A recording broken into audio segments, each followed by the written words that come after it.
Chapter 4. Mrs. Macaulay lived in the Taylor's apartment complex and had 24 five-star reviews on sitterbug.com, but the woman was still a complete stranger. Everyone reviewing her was a complete stranger. How could Kaleigh leave her child with a stranger? Walking across the complex to interview the stranger taking care of Aaron felt like all too much. In a fit of rage, Kaleigh punched the wall of Building 3. Oh, that was stupid. Throbbing knuckles couldn't distract Kaleigh from the fury which consumed her at the thought that her own mother had put them in this situation. Lana must have assumed that her moaned complaints would be enough of a warning, but she'd been complaining for Kaleigh's entire life. Kaleigh hadn't expected Lana to abandon them. Mrs. Macaulay's door spotted a wreath of bright gold, orange, and red leaves. Kaleigh pressed the doorbell before she could decide to turn back. When the door creaked open, it felt strange to have been so afraid of this hunched-over woman who was even shorter than Kaleigh. Her white hair was cut close to her scalp. Her smile shone with pink gloss that matched her knobby cardigan, and her home smelled of rose oil and vanilla. Still, this was the woman Kaleigh was going to trust with the most precious person in her world. As if sensing her nervousness, Mrs. Macaulay reached out a wizened hand to gently touch Kaleigh's elbow. "You must be Kaleigh. Come in, dear." She shuffled to a maroon sofa and tapped the worn-out cushion next to her. Kaleigh sunk down in the cushy seat. "Thank you for agreeing to meet in person. I know you're a certified sitter with lots of experience." Mrs. Macaulay waved away that title. "Of course you wanted to meet with me. You can only tell so much from a computer screen." She turned to face a small bookshelf beside her seat, littered with dozens of framed photos.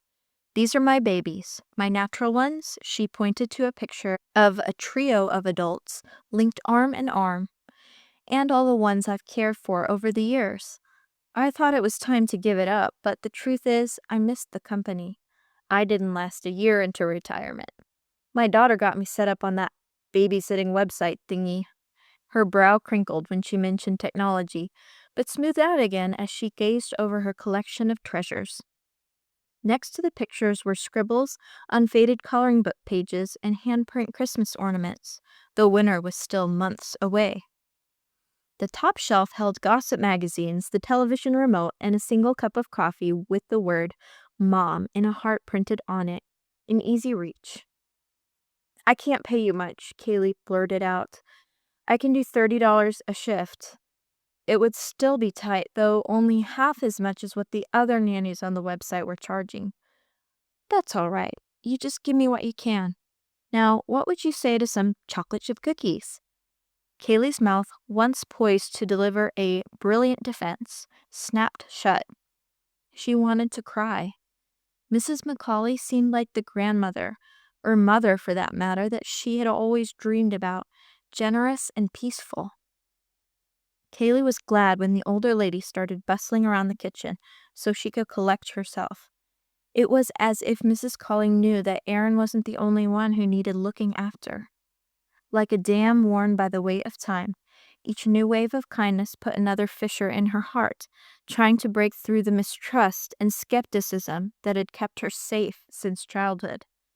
Now she was feeling a little less like an impenetrable dam and more like a little sailboat subject to the will of the wind, as she relied on first Jackson and now Mrs. Macaulay.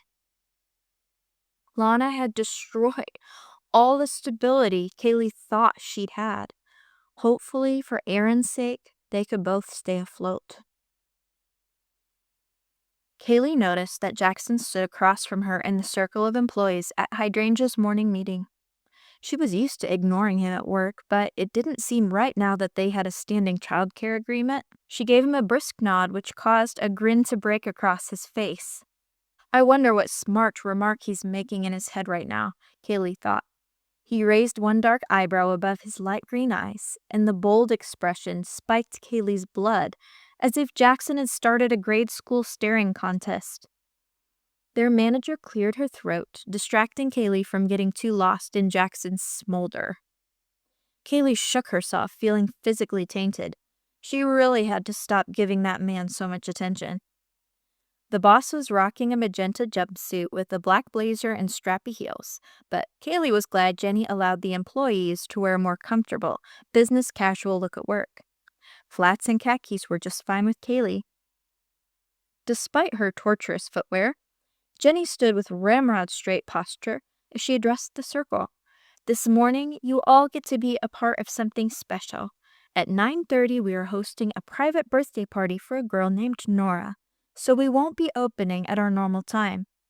I need most of you to clean the store. Would anyone like to prep the charm bracelets instead? Cleaning? Ew. Kaleigh's hand shot up at the same time as Jackson's. Oops. Thank you. Each child at the party gets to make a bracelet for free, so we'll need to have plenty of cords and beads ready to go. You got it, boss, Jackson saluted. Let's get started. Jenny sent the employees off with a single clap.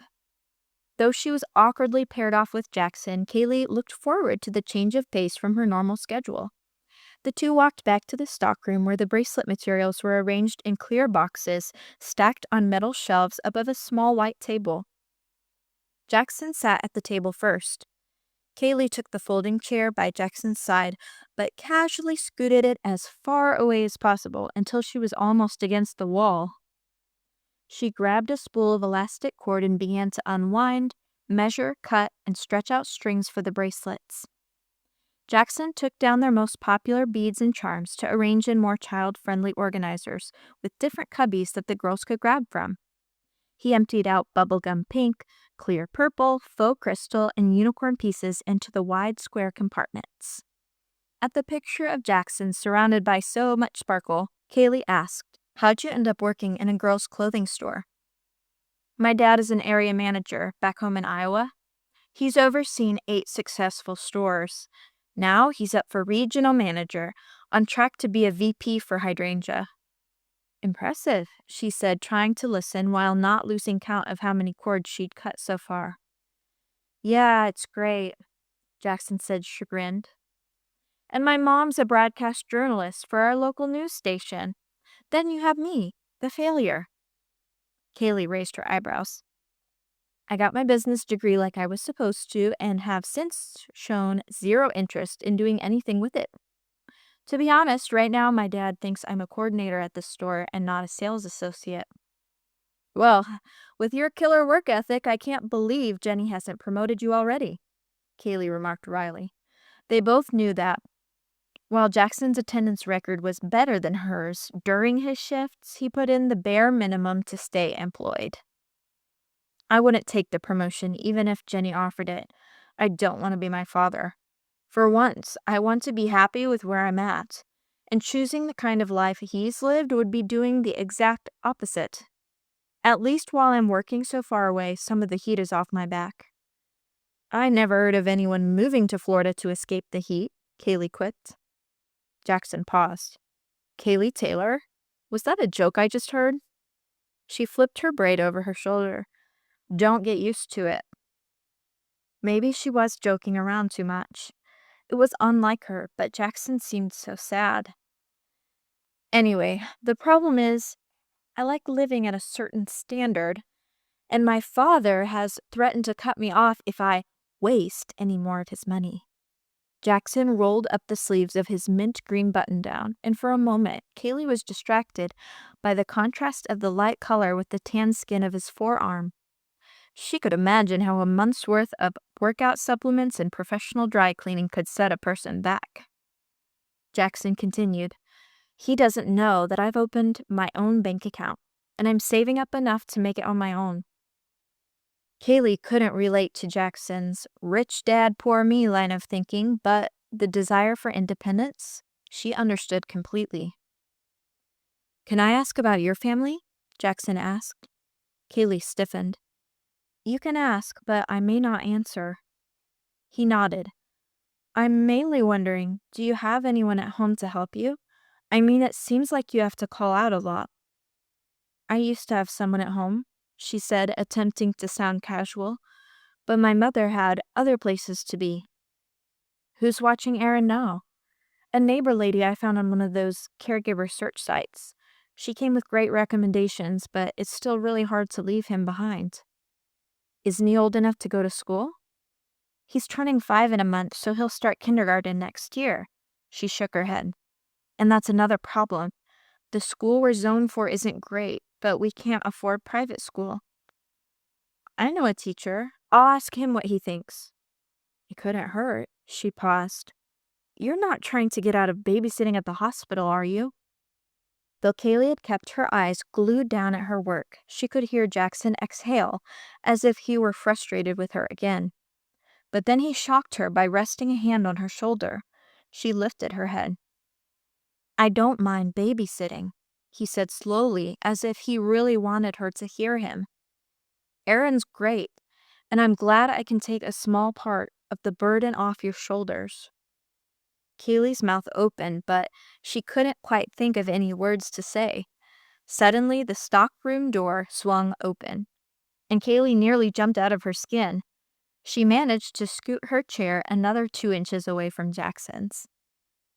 Mariana took a feather duster from its hook on the wall. Hi, guys, she said, looking from one sheepish expression to the next. She seemed to shrug off her confusion to ask, Jackson, did you rent the cotton candy machine yet? I'm all set to pick it up next Friday afternoon. Perfect. I'll see you tonight then. She left, and Kaleigh felt like someone dropped a bar of lead into her stomach. I should have known. I thought Mariana had a boyfriend, Kaleigh said lightly.